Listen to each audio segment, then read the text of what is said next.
નમસ્કાર વિદ્યાર્થી મિત્રો, હું ચેતન મુળગુજર મેરા એકેડમીમાં આપનું હાર્દિક સ્વાગત કરું છું.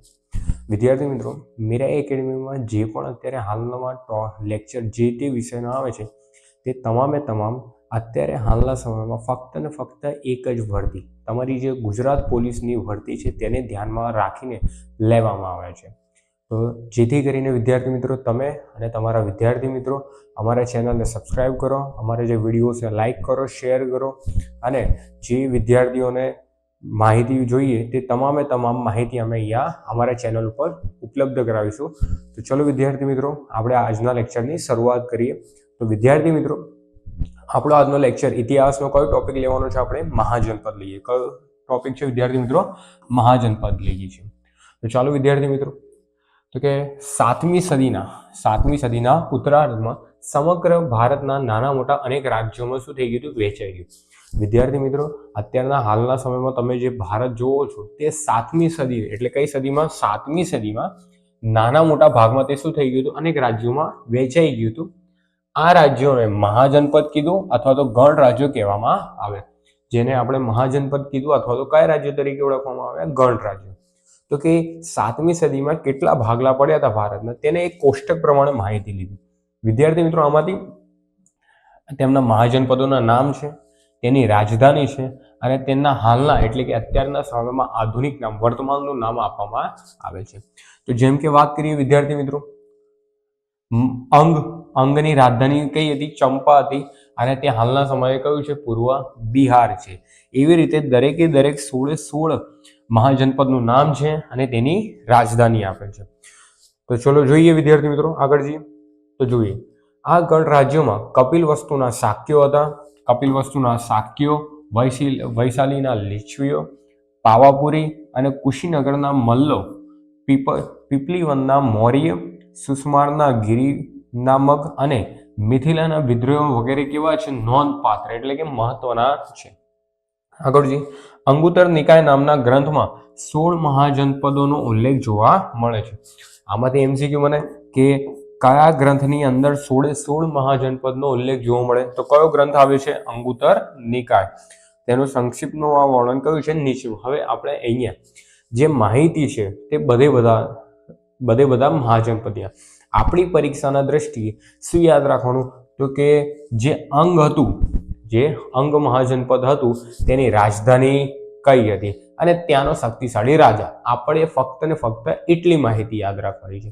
તો ચલો જોઈએ, મેં તમને શું કીધું? એક તો આની ધારો કે પહેલું કયું મહાજનપદ છે? અંગની રાજધાની પૂછવામાં આવે તો કઈ હતી? ચંપા હતી. કઈ હતી? ચંપા. બીજું શું યાદ રાખવાનું? ભારતના 6 નગરો, ચંપાની ગણના ભારતના 6 મહાનગરોમાં હતી. આગળ જઈએ, આમાં શું યાદ રાખવાનું વિદ્યાર્થી મિત્રો? પહેલું મહાજનપદ અંગમાં શું યાદ રાખવાનું? તેની રાજધાની કઈ હતી? ચંપા હતી. આગળ જઈએ, બીજા નંબરનું કયું હતું? મગધ હતું. કયું હતું? મગધ મહાજનપદની જે રાજધાની હતી રાજમુ અથવા તો ગિરિવ્રજ હતી. કઈ હતી? રાજમુ અથવા તો ગિરિવ્રજ તરીકે ઓળખવામાં આવતી હતી. પરંતુ જેમ જેમ સમય ગયો આગળ તેમ તેમ તેની રાજધાની શું થઈ ગઈ? પાટલીપુત્ર થઈ ગઈ. કઈ થઈ ગઈ? પાટલીપુત્ર થઈ ગઈ. અને ઉત્તર ભારતનું સૌથી શક્તિશાળી જે ઉત્તર ભારત હતું તેનું સૌથી શક્તિશાળી મહાજનપદ ગણવામાં આવે તો કયું હતું? મગધ હતું. મગધમાંથી સવાલ પૂછાઈ શકે તો કે મગધની રાજધાની કઈ હતી? પહેલા તો કે ગિરિવ્રજ હતી અને પછીથી તેની રાજધાની કઈ બની હતી? તો કે પાટલીપુત્ર બની હતી. આગળ જઈએ તો કે 16 મહાજનપદમાં ઉત્તર ભારતનું સૌથી શક્તિશાળી મહાજનપદ કયું હતું? તો કે કયું હતું? મગધ હતું. આગળ જઈએ, કાશી મહાજનપદની રાજધાની કઈ હતી? વારાણસી હતી. કઈ હતી? વારાણસી હતી. અને કાશીના સૌથી શક્તિશાળી રાજા પૂછવામાં આવે તો કયા હતા? બ્રહ્મદત્ત હતા. કોણ હતા? બ્રહ્મદત્ત હતા. આગળ જઈએ, કૌશલ મહાજનપદની રાજધાની કઈ હતી? શ્રીવસ્તી હતી. કઈ હતી? શ્રીવસ્તી હતી. આગળ જઈએ વિદ્યાર્થી મિત્રો, વજ્જી શું હતું? વજ્જી 8 રાજ્યોનો શું હતો? સંઘ હતો. જે 8 રાજ્ય હતા તેનો સંઘ કોના નામથી ઓળખવામાં આવતો? વજ્જી. આ ઉપરાંત ભગવાન બુદ્ધના સમયમાં વીજ એક શક્તિશાળી સંઘ હતો. જે ભગવાન બુદ્ધ હતા તેના સમયે વજ્જી એક શક્તિશાળી સંઘ હતું. વજ્જી શું હતું? એક શક્તિશાળી સંઘ હતું. મલ્લની વાત કરવામાં આવે તો કે મલ્લ રાજ્યમાં વજ્જીનો એક શું હતો? સંઘ હતો. તેને પાવા અથવા કુશીનગરનો સમાવેશ થતો હતો. આમાંથી શું યાદ રાખવાનું? કુશ જાતકોમાં ઉક્કાને શું કહેતા હતા? ત્યાંના રાજા કહેવામાં આવતા હતા. આમાં આટલું જ યાદ રાખવાનું, જે કુશ જાતકો હતા એમાં ઉક્કાને શું કહેતા હતા? ત્યાંના રાજા કહેવામાં આવતું હતું. આગળ જઈએ, ચેદી અથવા તો ચેતી ની રાજધાની કઈ હતી? સુક્તિમતી હતી. કઈ હતી? સુક્તિમતી હતી. અને બીજું શું યાદ રાખવાનું કે જે મહાભારત કાળ હતું ત્યાંનો એક રાજા હતો. શું હતો? શિશુપાલ હતો. કોણ હતો? શિશુપાલ હતો. હા, આજે પાલ વંશ નહીં, શિશુપાલ હતો. જે શિશુપાલ નો વધ કોણે કર્યો હતો? ભગવાન શ્રી કૃષ્ણ દ્વારા કરવામાં આવેલો હતો. આ યાદ રાખવાનું. તો કે ચેદી અથવા ચેતીની રાજધાની કોણ હતી? સુક્તિમતી હતી. જે મહાભારત કાળ હતું ત્યારે તે સમયની અંદર ત્યાંનો એક રાજા હતો શિશુપાલ, અને શિશુપાલનું વધ કોના દ્વારા કરવામાં આવ્યું હતું? તો કે ભગવાન શ્રી કૃષ્ણ દ્વારા. આગળ જઈએ, વત્સ. વત્સની રાજધાની કઈ યાદ રાખવાની? કૌશાંબી યાદ રાખવાની. પછી આગળ જઈએ, કુરુ. કુરુની વિશે શું યાદ રાખવાનું? તો કે ભગવાન બુદ્ધના સમયમાં કૌરવોનું શું હતું? અહીંયા શાસન હતું, અને રાજધાની પૂછવામાં આવે તો કઈ હતી? ઇન્દ્રપ્રસ્થ હતી. કઈ હતી? ઇન્દ્રપ્રસ્થ હતી. આગળ જઈએ, પાંચાલ. પાંચાલના વિદ્યાર્થી મિત્રો બે ભાગ પાડવામાં આવ્યા હતા. પહેલું, જે ઉત્તરી પાંચાલ હતું તેની રાજધાની કઈ હતી? અહિચ્છત્ર. કઈ હતી? અહિચ્છત્ર. જ્યારે દક્ષિણ પાંચાલની રાજધાની કઈ હતી? કામ્પિલ્ય. કઈ હતી? કામ્પિલ્ય. આગળ જઈએ, મત્સ્ય. મત્સ્યની રાજધાની કઈ હતી? વિરાટનગર હતી. જે મત્સ્ય મહાજનપદ હતું તેની રાજધાની કઈ હતી? વિરાટનગર હતું. કેમ? જેની સ્થાપના કોણે કરી હતી? જે વિરાટ નામના એક શાસકે કરી હતી. આગળ જઈએ, શૂરસેન. જે શૂરસેનની રાજધાની કઈ હતી? મથુરા છે. કઈ છે? મથુરા છે. આગળ જઈએ, અસ્મક. જે અસ્મક મહાજનપદ હતું તે દક્ષિણ ભારતનું એકમાત્ર મહાજનપદ હતું. આના વિશે શું યાદ રાખવાનું? કે તે દક્ષિણ ભારતનું એકમાત્ર મહાજનપદ હતું, અને તેની રાજધાની પૂછવામાં આવે તો કઈ હતી? પૈઠણ હતી. કઈ હતી? પૈઠણ. શું યાદ રાખવાનું? અસ્મક દક્ષિણ ભારતનું એકમાત્ર મહાજનપદ, અને તેની રાજધાની કઈ હતી? પૈઠણ હતી. આગળ જઈએ, અવંતી. ઉત્તર અવંતિકા રાજ્યની તેની કઈ હતી? જે ઉત્તરમાં અવંતી હતું તેની રાજધાની કઈ હતી? ઉજ્જૈન હતી. અને દક્ષિણ અવંતીની રાજધાની કઈ હતી? માહિષ્મતી હતી. કઈ હતી? માહિષ્મતી હતી. આગળ જઈએ, ગાંધાર. ગાંધારની રાજધાની પૂછવામાં આવે તો કઈ હતી? તક્ષશિલા હતી. કઈ હતી? તક્ષશિલા હતી. આગળ જઈએ, કંબોજ. કંબોજની રાજધાની પૂછવામાં આવે તો રાજપુર કે હાટક હતી? કંબોજની રાજધાની કઈ હતી? રાજપુર અથવા તો હાટક હતી. અને જે ગાંધારનું પડોશી રાજ્ય, આ જે કંબોજ હતું, જે કોનું પડોશી રાજ્ય હતું? ગાંધારનું હતું. આગળ જઈએ, હવે આગળ આવશે મગધ સામ્રાજ્યના ઉદયમાં જે વંશોનો ફાળો હતો તેને વંશો. તો કયા કયા વંશો આવી ગયા હતા? તો જે મગધ સામ્રાજ્ય હતું તેનો જે ઉદય થયો હતો તેનો સૌથી પહેલા કયો વંશ આવ્યો હતો? કે હર્યક વંશ આવ્યો. કયો વંશ આવ્યો હતો વિદ્યાર્થી મિત્રો? હર્યક વંશ. 5 વંશો આવ્યા હતા વિદ્યાર્થી મિત્રો. એ 5 વંશોને આપણે યાદ રાખવા પડશે. ક્રમ પણ પૂછાઈ શકે છે. 5 વંશ પૂછાય. તેની સ્થાપના કોના દ્વારા, કયા શાસક દ્વારા કરવામાં આવી હતી તે તમામ તમને કહેવામાં આવશે. ચલો જોઈએ. તો એમાં બિંબિસાર, હર્યક વંશ. કોની માહિતી લઈએ આપણે? હર્યક વંશની લઈએ. તો કે તેનો પહેલો શાસક કોણ હતો? બિંબિસાર હતો. કોણ હતો? બિંબિસાર. ચલો જોઈએ. મગધના પ્રખ્યાત રાજા અને હર્યક વંશના સ્થાપક હતા. શું હતા? આજે હર્યક વંશ હતા. હર્યક વંશના સ્થાપક તરીકે કોને ઓળખવામાં આવે છે? બિંબિસારને ઓળખવામાં આવે છે. કેટલા વર્ષે ગાદી આવ્યા હતા? તે 15 વર્ષની ઉંમરે. તેમણે રાજદ્વારી સંબંધો વધારીને મગધનો વિસ્તાર કર્યો હતો. તેમણે કૌશલના રાજા પ્રસેનજીતની બહેન કૌશલદેવી સાથે લગ્ન કર્યા હતા. તેમણે વૈશાલીના ગણરાજ્ય લિચ્છવીઓના પ્રમુખ ચેતકની પુત્રી ચિલના અને વિદેહની રાજકુમારી વસાવી ત્યાં પંજાબના શાસકની રાજકુમારી શેમા સાથે લગ્ન કર્યા હતા. ટૂંકમાં કહીએ તો જે બિંબિસારે પોતાનો સામ્રાજ્ય કઈ રીતે વિસ્તાર કર્યો હતો? તો કે લગ્ન કરીને. કઈ રીતે વિસ્તાર કર્યો હતો? લગ્ન કરીને. લગ્ન કરતા ગયા અને તેમને જે દહેજમાં જે સામ્રાજ્ય મળતું ગયું તેને આધારે તેમણે શું કર્યું હતું?